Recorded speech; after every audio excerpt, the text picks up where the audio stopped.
नमस्कार, हम बीरेंद्र मन ई मधेश सरकार छे, अर्थात मधेश आंदोलन के जग में बनल सरकार छे। मुख्यमंत्री कार्यालय के ई मुख्यमंत्री तथा मंत्री परिषद के कार्यालय हमार पाछा में देख रहा छी। कनिक दूर गेला के बाद में मंत्री जी सब के निवास और मंत्रालय छे मुख्यमंत्री के निवास से, अर्थात कहल की गेल है जे मधेश आंदोलन के बाद एक सत्ता के विकेंद्रीकरण होते और वो सत्ता गाम गाम में जते और अही रूप से इस सत्ता के स्थापना होते। मुदा इस सत्ता एना स्थापित भ गेल छे और ओकर दिखाई दे रहल छी कोरोना संक्रमण के अवस्था में, जे एकटा प्रादेशिक अस्पताल ही कह रहल छे जे आब हम सब कोरोना के जे रोगी सब छे ओकरा खुआबे के अवस्था में नहीं छी, दोसर से दाता सब मांग रहल छे, तखन ई सत्ता और सरकार की कर रहल छे, प्रश्न वही ठाम छे। आम जनता ई चाहे छे जे काल के दिन में जे हम सब लड़ली, जे संघर्ष कैली,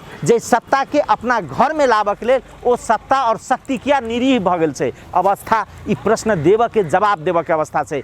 हर एक सरकार के योजना, मुख्यमंत्री स्वच्छता अभियान, मुख्यमंत्री बेटी बचाओ बेटी पढ़ाओ अभियान जे चर्चा के विषय चले, मुदा सरकार के विषय में कहियो स्वास्थ्य के प्राथमिकता में नहीं पड़ले सरकार के लेल, जै के कारण से यह हकीकत ही भगल से जे प्रदेश नंबर 2 के जनता आई उपचार कर के लेल काठमांडू जाय के लेल छे। सामाजिक संजाल में जखन देखबे कमेंट सब और जे प्रतिक्रिया सब आबि रहल छे, ओइ में प्रश्न रूप से लोग सब लिख रहल छथिन जे जखन अहाँ उपचार करै छी त काठमांडू जाय के अवस्था किया आबि रहल है, जब जे सत्ता के विकेंद्रीकरण क के एठाम आनि देलिए ओ सत्ता के लेल फेर काठमांडू किया लोग के दौड़ पड़ रहल छे, इहे प्रश्न अहाँ के दिखाई दे रहल छे। अस्पताल के अवस्था देखबे जे आइसोलेशन में जे बीमारी छथिन हुनका देखा के लेल डॉक्टर नहीं जाय छे, जो गैस के ऑक्सीजन के समस्या छे ओइ व्यक्ति सबके जे, और अई रूप से ई सरकार चल रहल छे और सरकार कह रहल छे जे हम सब पर्याप्त रूप से कोरोना के संक्रमण रोकऽ के लेल तैयारी करल छी। लॉकडाउन क के सरकार अपन कतौ न कतौ असक्षमता नुकाबे के प्रयास कर रहल छे। लॉकडाउन समस्या के समाधान नहीं छे, कियाक त जब तक अहाँ के पर्याप्त अस्पताल के व्यवस्था नहीं हेतै, पर्याप्त टेस्ट के व्यवस्था नहीं हेतै तो लॉकडाउन क के करबै की अहाँ? गरीब निमुखा और अर्थतंत्र में प्रभाव पड़ रहल छे। दोसर दिस जे प्रादेशिक अस्पताल से जत उपचार करे के लेल गाम गाम के आदमी सब आबि रहल छे, ओहि ठाम अहाँ के बीमारी के खाना के समस्या छे, सरकार किया नहीं सुन रहल छे, प्रश्न वही ठाम छे। आम जनता ई कह रहल छे जे जौ संक्रमण के रोकऽ के छे, हम सब यदि कोनो प्रकार से कोनो हिसाब से यदि संक्रमित भ जाइ छी तो उपचार करे के लेल कतऽ जायब। दोसर दिस एहि ठाम के स्थानीय अस्पताल सब जे विभिन्न अस्पताल सब छे कोरोना संक्रमण के लेल अस्पताल सब खुलैया, ओहि में उपचार भ रहल छे, मुदा प्रश्न ई छे जे ओकर जे शुल्क हेतै वो शुल्क गरीब जनता धान सकते कि नहीं सकते, कियाक त ओकर बेड चार्ज के अहाँ के 30,000 रुपया पर डे मांगल जाइ छे, 50,000 रुपया एडवांस राखल जाइ छे, त गरीब जनता ओतऽ जाके उपचार कोना करते। ये सब विषय में आई प्रश्न जनता खोज रहल छे सरकार से, जे सरकार कह रहल छे हम मधेश सरकार छी, नाम परिवर्तन कर देने छे, जनकपुर सिगरेट फैक्ट्री के भीतर के भवन के नाम भ गेल छे मधेश भवन, मुदा नाम परिवर्तन कैला के बाद में भी जनता के इच्छा और आकांक्षा के लेल सरकार ठोस काम नहीं कर रहल छे।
मेरो नाम कजिमराइन, म सामाजिक अभियन्ता। मेरो घर जनकपुर धाम उपमहानगरपालिका वडा नम्बर 19 मा। अनि यो तपाई अहिले कुन संस्थामा आबद्ध? अहिले हामीहरूको 14 जनाको टिम हो र हामीहरू एउटा जसरी तपाई हामीलाई थाहा छ कि इन्डियातिरको हालत पुरै एकदम हालत खराब छ, त्यस्तो हामी प्रिपेयर भएर हामी महामारी नियन्त्रण व्यवस्थापन समिति गठन गरेको छौँ। यो समितिले के काम गर्छ? यो समितिले हामीले के गर्ने, फुड प्रोभाइड गर्ने। फुड पनि दुई टाइपको हुन्छ। तपाईको एउटा खाना बनाएर प्रोभाइड गर्ने, एउटा राहत जस्तो एउटा प्याकिङ गरेर जसको हामीसँग सम्पर्क आउँछ उसलाई हामी उसको घरमा गएर हामी राहत उपलब्ध गराउँछौँ। साथै साथ हामीलाई सम्पर्क गर्छ एम्बुलेन्सको लागि, हामी एम्बुलेन्स पनि सेवा गर्छौँ। एज वेल एज हामी एम्बुलेन्सको नम्बर पनि प्रोभाइड गर्छौँ। त्यसैगरी यसमा के छ भने दुई टाइपको एम्बुलेन्स पनि छ यसमा। अब कसैलाई पैसाको जरुरत कमजोर छ, एकदम त्यो पीडित छ, पैसा छैन, फाइनान्शियल सपोर्ट कमजोर छ, त उसलाई हामी फ्रीमा एम्बुलेन्स सेवा गर्छौँ।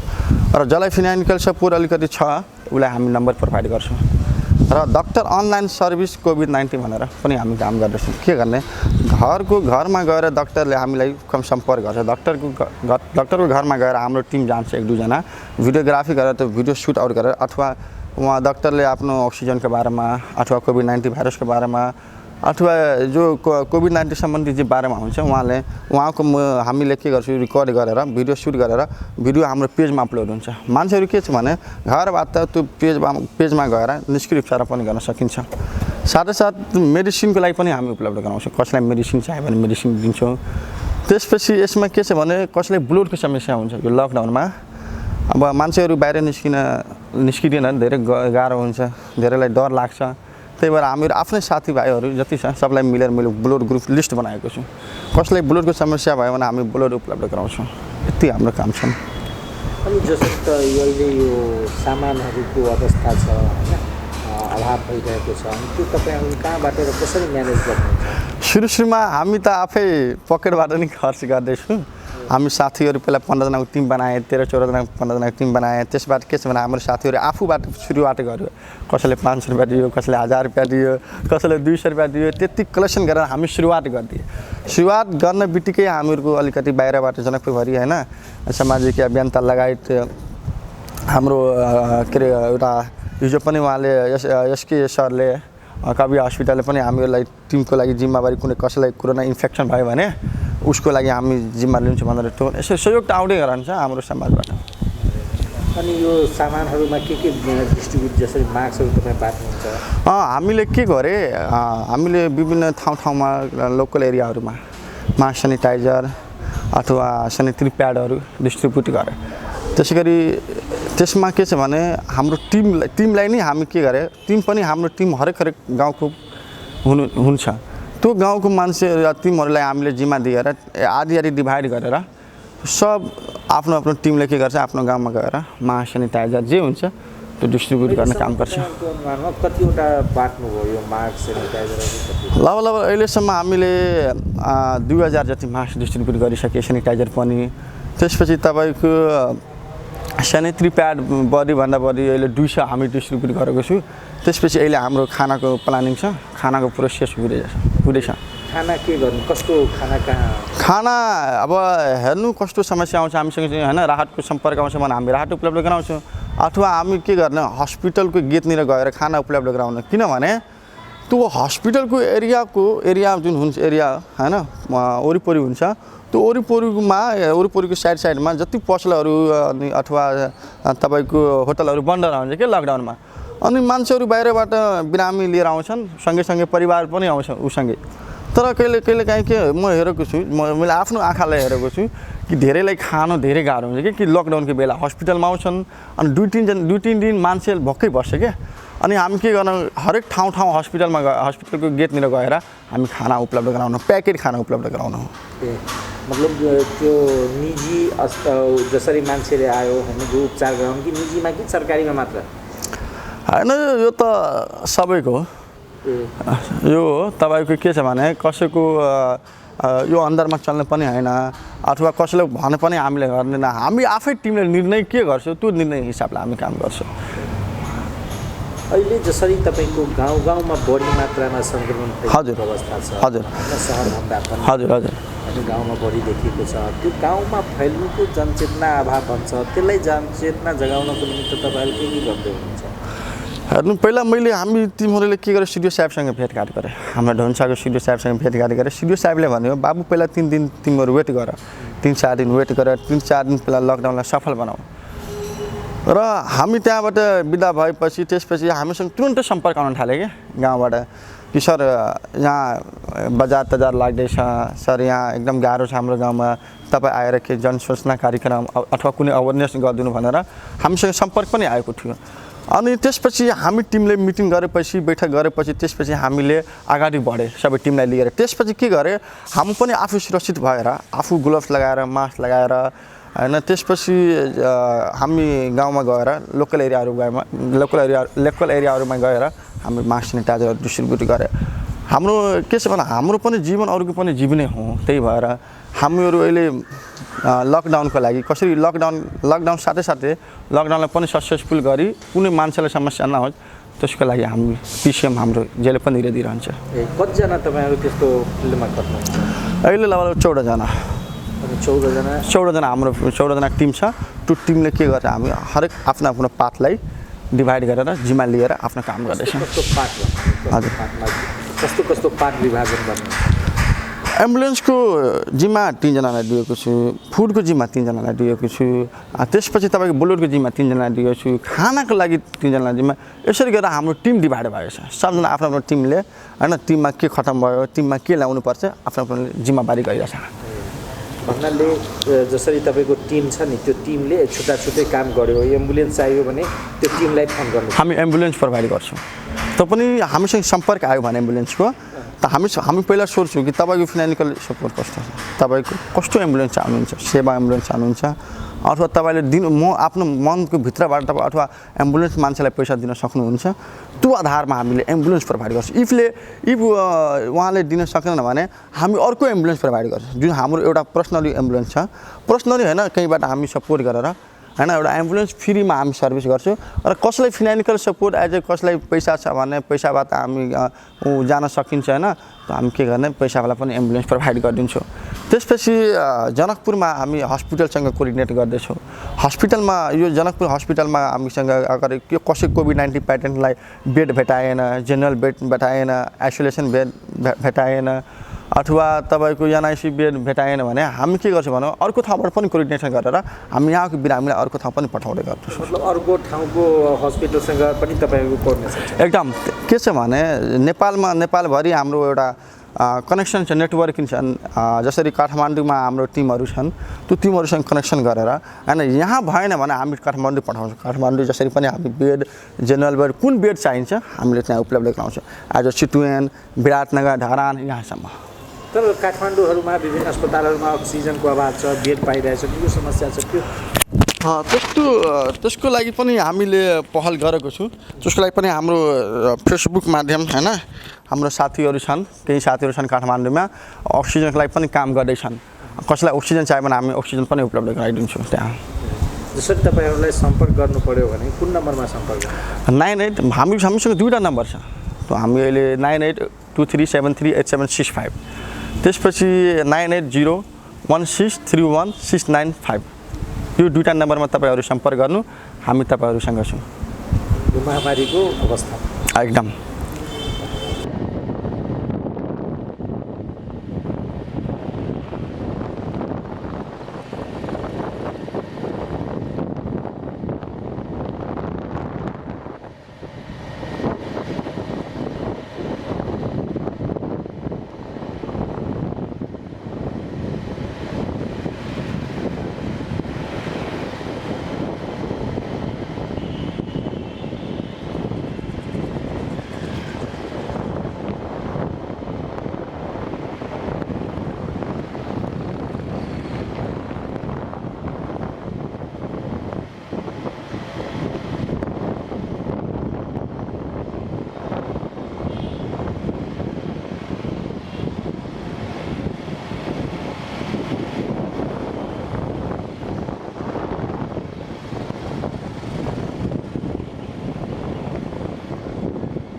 दर्शकबिन काल्हिखन प्रादेशिक अस्पताल जनकपुर एकटा संस्था के मारवाड़ी युवा मंच के कहलकै जे हमरा सबके खाना उपलब्ध करा दिया कोविड के जे बिरामी सब उपचार में छै अर्थात प्रादेशिक अस्पताल में।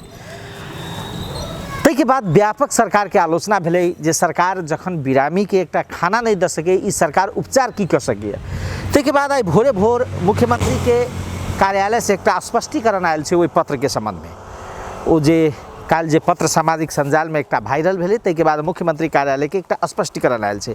प्रादेशिक अस्पताल जनकपुर धाम में कोविड बिरामीहरूको खानाका लागि मारवाड़ी युवा मंचलाई पत्र लेखेको अस्पतालका मेसु डाक्टर प्रमोद कुमार यादवलाई आज बिहान माननीय मुख्यमंत्रीज्यूले आफ्नै निवासमा बोलाई के कतिक आधारमा पत्र लेखेको भनी सोध्दा मारवाड़ी युवा मंचले अस्पतालमा उपचाररत कोविडको बिरामी तथा कुरुवालाई खाना वितरण गर्ने भनी पत्र लेखेको हुँदा त्यसको आधारमा आफूले पत्र लेखेको जानकारी गराउनु भएको छ।